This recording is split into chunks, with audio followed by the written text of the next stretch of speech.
Ratusan wisatawan di Kota Pagar Alam beramai-ramai menyaksikan fenomena alam yang langka terjadi, yakni gerhana matahari total dari kawasan perkebunan teh Gunung Dempo di ketinggian 1.900 meter di atas permukaan laut.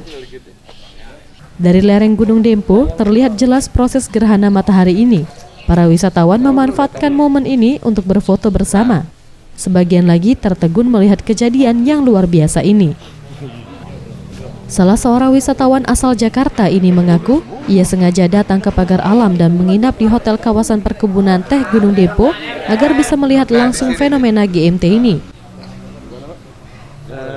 Menurutnya, fenomena GMT merupakan peristiwa alam yang baru pertama kali dilihat saat berada di Pagar Alam. Selama ini hanya mendengar cerita turun-temurun mengenai gerhana matahari ini. Pas kita naik ke atas, matahari gunungnya masih dari Lampung. Itu dari Jakarta. Zulfikri, Sriwijaya TV.